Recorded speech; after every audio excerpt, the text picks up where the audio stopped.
And together we're Boxing in the Bantz. We're joined today by the multi-talented boxer, actor and model Jovan Young, who scored a perfect record of 4 wins and 1 draw. No defeats. Perfect. Welcome, Jovan. How are you today? We're good. We're good. We're good. Happy to be here. Yeah, happy to be here. So firstly, tell us, Jovan, how did you get into boxing? What pulled you to the sport? Well, honestly, growing up, I was getting into a lot of trouble, had a lot of pent-up aggression, and like most young men growing up, I got into a fight at school, and I guess I put in a good performance. Yeah. Got me labelled as a bad boy. I wasn't, just could fight. Yeah. And after that, as time went on, I wanted to add it, add boxing to my game. In terms of, for the wrong reasons at first. To be honest with you, I was in the street, and I wanted to be able to fight. So I was going to the boxing clubs. But the funny thing is, after boxing properly and fighting and winning, I was done with street life. The feeling of someone's head hitting that canvas, winning the fight, in a way that you can't get arrested for. Yeah. Yeah. After that, I was done with street life, and I was not interested in boxing. Really took me away from that. Yeah. So what kind of age was that where you actually stepped into your first boxing club? I was 19, to be fair. I was 19, started with Clinton McKenzie. Okay. Oh, wow. Yeah, Okay, Started with yes, Clinton yes. McKenzie, great guy, man. Made me into a southpaw, which I'm naturally not left-handed, to be fair. But he made me a southpaw, and then like he was a southpaw. Yeah. And went down from there to the lodge, where I met Mick Carney. Changed my life. Yeah. So is that where you started your journey? So tell us a bit about your amateur boxing career. Well, I had my first amateur of the year, come back, had another fight, got in some trouble, boxed about 4 years out, 2006 I think, come back in 2009, took a long gap, done the championships the year, and fight once, take a long gap. Influenced by television, I'm doing the same thing, fight once, called to represent my country, taking a gap, won the bronze medal at the CAC games, went to the Commonwealth Games, and 2009, 2010, my life just went. Yeah, man, it's completely changed. So I'm going to ask the obvious. Obviously, you've been out of the ring for 8 years. What's the reason for that? What's the comeback plan? Where are you headed now? I had my last fight in 2012, to be fair, and even ever since then, for a long time, I've wanted to come back to boxing. Yeah. I always wanted to, and obviously with COVID, Black Lives Matter, George Floyd. If there's 1 year that you're gonna make a change, it's gonna be this year. Has to be. If it's ever gonna happen, it's gonna happen this year. A lot of fighters have come back. Roy Jones, Mike Tyson, Sergio Martinez. I'm like, yo. Everyone's trying to just do something. Step up their game. Wow. It is. I think that was a trigger. Yeah. Like in terms of it happening, but for a long time I've wanted to. I've known that I'll be the old man in the pub being like, I was a good fighter, could have been something. I'm not trying to beat him. Yeah. I don't want to, regrets are the hardest thing to live with. Yeah. So I'm not trying to have any regrets. So my thing is, Jovan Young, aka the Hammer. Why? But where did that come from? What was that about? I mean, I like it, but what was it about? Where did it come about? I say the truth, Yeah. So I had my pro debut. Yeah. I'm in Uruguay, Punta del Este or something. Yeah. I fight. Go back to my hotel room. I'm in my hotel room, I look on BoxRec. And on BoxRec it says the Hammer. It says the result of the fight. It says all these things. I'm like, okay. And it had my stuff up on there. And that was it. I don't know, maybe because I knocked my guy out in the 3rd round, maybe they decided, hey, he's a hammer. I don't know. But that's the name that BoxRec gave me. Did you ever have people cheering the Hammer? Or just, they usually chant the name? No. Never, to be fair. But it's not one of those things like, someone says to you, hey, you're a puncher, you can punch. You're not going to say, no, I can't. I'm not a puncher. I'm like, yeah, Hammer, okay, bring it on. Hammer. So moving forward, would you use that name? Oh, I know you didn't give it to yourself, but would you be happy to keep the Hammer with you? Nah, not really. I think you need a whole just Jovan. I think I'm more gonna play around with the whole young thing. That's and then I realise the young is quite trendy, right? Yeah, it is. Young something. Forever young. Forever young. Young button. I don't know. Young Jovan. I don't know. young JV, who knows? Something. So, to the extent you can, I know there was a little situation with you, you know, sort of competing for Jamaica for the 2012 Olympics, potentially. Obviously, that didn't happen as far as I know. So, you know, what happened there?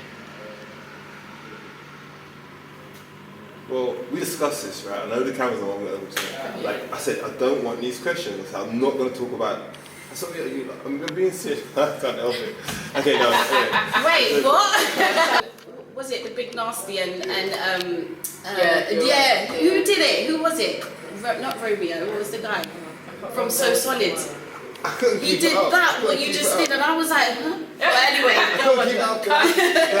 For a second. I was like, okay, cool. No, Jamaica. Okay, cool. So weird because obviously I'm Jamaican, right? I love Jamaica. Yeah. That year, that time in my life, Jamaica caused me a lot of pain. My granddad died in 2009, which is why I chose to box in Jamaica. Yeah. Mick died in 2011. But Mick was your my coach and mentor, But the most pain I've had to experience was the heartache of training my whole adult life for these Olympics, and then Jamaica getting a new prime minister, things changing around, whatever.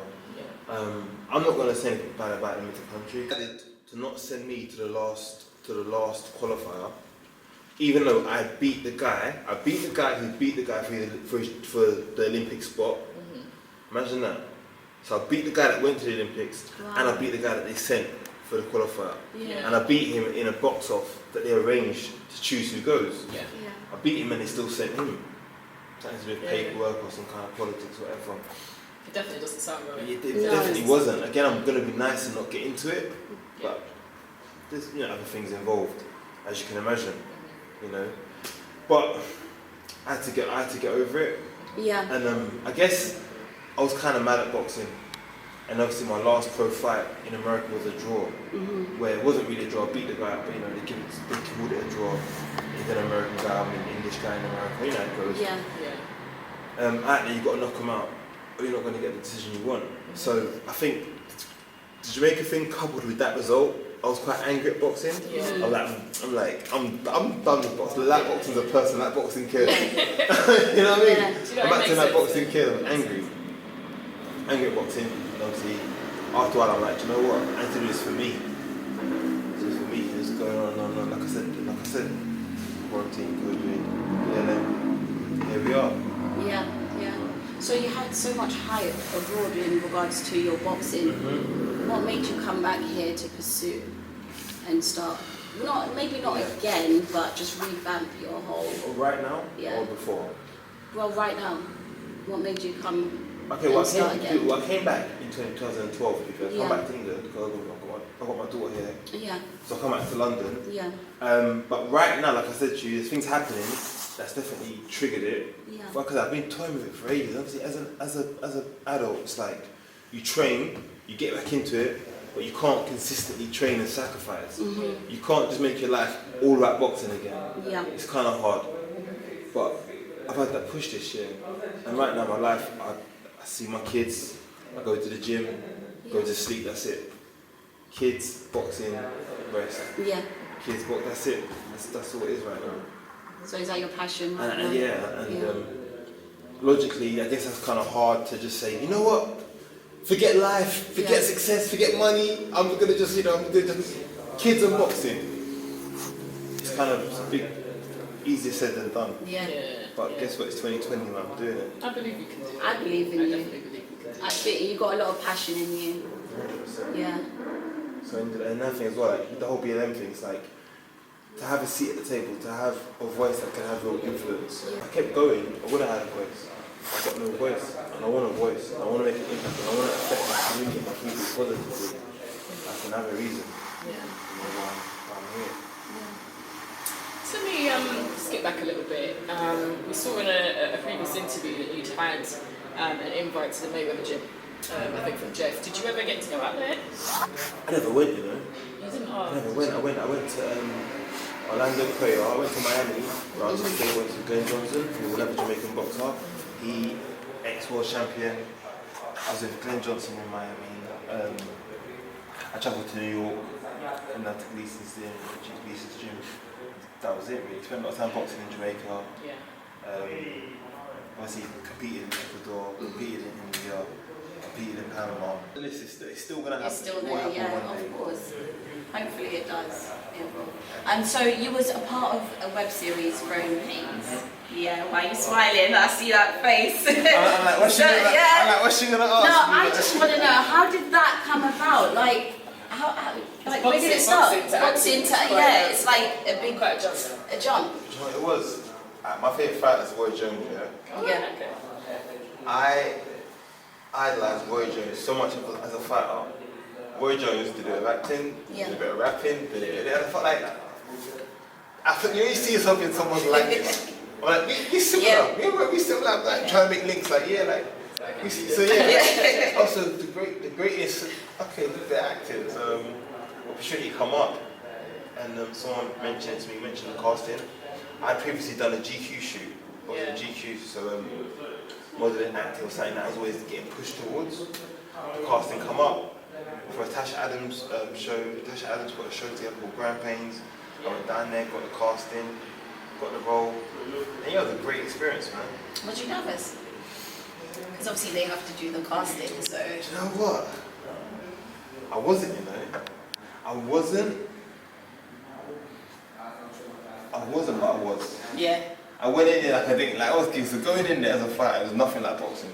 You know, you go to fight someone that's really good, especially at one level, and you have to walk down that tunnel, and you're literally scared, thinking I'm about to go die. So it was nothing like that. So it wasn't nerve-wracking. I was like, yeah, you go out there, like, yeah. And all my words on the pace, like just jumping out at me, and I just kind of messed up on my words and this and that, but they still give it a part.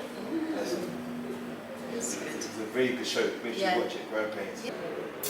And so another side to the dice, we noticed some vlogging about life and relationships and the like. So oh wow! Where did that come from? Oh damn! Another side. What's that about? Where did it come from? You gotta remember what you post is gonna be there. Yeah, and people will go back and dig. And now here we are. In the moment, I was just saying. In the moment, I just be honest. I live in my truth, right? So in the moment, I would say stuff. Yeah, man, I did this and I did that. I confess a bunch of stuff, and then it's still there now. So I had an opinion on certain things in relationships. I just felt like at the time I was doing a lot of mentoring. And the funny thing is, the main thing I noticed with people was just like self-love, man. Yeah. Especially for women, just like love yourself, and it solves a lot. It does. Men too. It stops, the jealousy and the hatred and the envy you have for each other. Yeah. Just love yourself. Love yourself and love your neighbour, now. And that's it. It's true. So, any fights you're excited to see on the TV? Coming up. Any weight divisions? I really want to see Fury Joshua. I hope that happens. Yeah, that's supposed to be next year, isn't it? They say. Yeah, I hope it they happens. say. I hope it happens. Yeah. No, we've been waiting for just like Khan Brook's supposed to be when it's supposed to be, right? Callum Smith. Yeah. I do want to see that fight. I would like to see Yard versus Boatsi. That would be a great fight. Yeah. So there's a lot of fights I want to see. A lot of fights. Yeah. So before I go on and ask you this next question, talk to me about your weight class, because obviously you fought at cruiserweight, in your last fights, and I'm hearing a little birdie tell me that you're going over to super middleweight. Is that right? Naturally, I'm a super middleweight. I'm big, I'm tall. I guess you might look at me and think I'm a bigger weight than I am, but I've got quite a small waist, and I think that my measurements, I think I'm a super middleweight. I really believe that. Yeah. I think that through bad management in terms of my sugar intake, the way I've managed myself, eating late, whatever, made my weight go higher than it needed to be. I do walk around about 88 kilos, to be fair. Okay. But I can get down to super middleweight, 100%. Okay. So when you do go for, obviously when you do eventually have your fight, how do you feel about fighting with no crowd? Because there might be a huge possibility that there's not going to be anyone in there chanting or anything like that, that atmosphere. How do you feel? Have you built yourself up for that yet, or? Are you just like, there is going to be a crowd? It's funny, like, when I've heard boxers answer this question, no one's ever said, that's better. I'm going to be the first one to be honest and say, well, if there's no crowd, ain't that less nerve-wracking? Especially with me coming back after so many years, like, I'm going to be honest, like, no crowd, that's great, I'm cool with that, I'm fine with that. I mean, I think, just my own opinion, I think it's probably easier for the newer boxers, you know, like the more established, you know, 35 plus. Yeah. Because they've had less crowd sometimes. Yeah. Do you know what I mean? Yeah. They're not necessarily in front of a massive arena. Some people might say you need the crowd to get you going. Yeah. For me, a guy in the other corner, I want to take my head off, is more than enough to get me going. Personally, Exactly. I'm cool. And I agree, because going into the ring and then obviously having everyone chanting, I'm just more focused on that person. I don't care if they're there or not, the crowd. But yeah, no, I get what you're saying, definitely. I'm cool with no crowd. Yeah. Okay, so you're good then. And I think you've answered the question already. I was going to say, who's your favourite boxer of all time? Yeah. You've obviously mentioned. So, you know, what is it that you like about Roy Jones? Roy, man. Roy at 160. He said, Roy, man. I gotta keep it clear. I'll keep it 100. I'll give him 100, y'all. No, Roy at middleweight, which is 73 kilo, 160 pounds. That's my favourite fighter. At 160, he has a problem. The movement, the speed, anticipation, the knockout power in either hand, the variety, the feinting, the playfulness, like just. So you think that was the way? I think that who would have beat him? So yeah, what advice would you give right now? An amateur boxer walks in and he wants to talk to you and he asks for your advice. What would you give? Depends what he wants to do.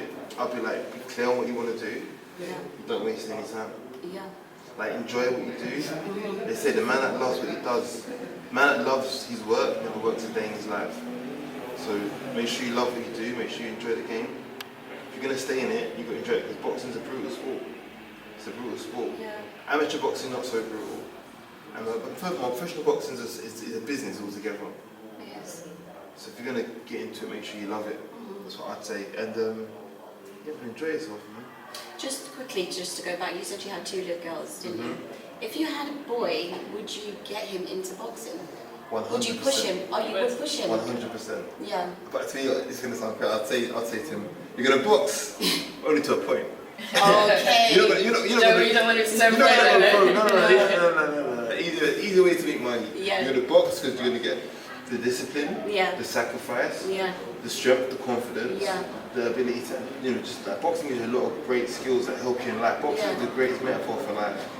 You get knocked down 8 times, you get up 9 times, or 9 times, you get up 10 times, whatever. Like, it's I think it's needed, man. For young men, it's needed. In schools, they need to be doing it. I think it's great body conditioning as well. Of course. I think that's one of the huge things. Yeah. Kids that didn't listen, kids that they told me, these kids, ADHD, autism, do not listen. I had these little kids sitting there, quiet, listening, following instructions, just doing what they needed to do. Wow. That's the thing. Boxing would do it. I remember growing up, like, you get proper bad man, guard man for a road, come to the gym and be quiet and respectful to the trainers. Focused, And just, you never think it's the same person. So, I'm guessing obviously, you're kind of in a, process where you're retraining again and, getting to the desired weight. So, I'm guessing you don't have any fights arranged as yet. When can we expect to see you return to the ring? Well, I would like to fight before the year's out. Okay. It's very ambitious, but I'd like to get out, man. I want to get out because I want to start next year, like, do you know what I mean? I want to start next year, like, hit the ground running. Mentally I'm prepared. Like, when you've been out for so long, the timing's off, this is off. I want to get that out of the way. Yeah. I want to get that cringy fight, I want to get out of the way. Do you think you have ring rust? I do, I think. It will happen. But Sparring. I've exactly. been looking good in sparring, but when it comes to the night, who knows? Yeah. I know I'm going to win, that's for sure. That's what I That's know. it. I'm gonna win. The last question is important, so are you ready? I know what you're going to say. What do you think I'm going to Don't say? hit me. Don't even say it. Hit me. Jollof rice or rice and peas? Think about it. Come on. That's you. Jollof rice or rice and peas? not even being biased. Like, a 10 out of 10 rice and peas is better than a 10 out of 10 jollof rice. I'm just saying, like, there's levels to this. Like, you can get the average rice and so the average jollof rice is better than the average rice and peas. I give you that. Yeah.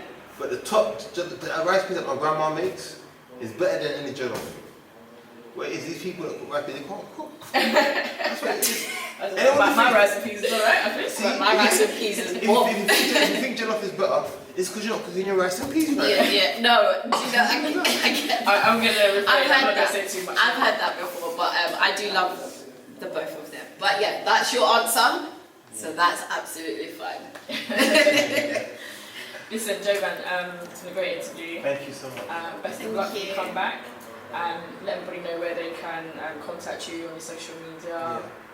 I'm an official Jovan Young on Twitter, and my Facebook's just Jovan Young. Twitter's Jovan Young. Twitter's Jovan Young Star, one word. Yeah, that's me, man. Guys, thank you so much for watching. I'm Katie. And I'm Shan. This is Shan, and together we're Boxing and Bantz. Like, comment, share, and subscribe.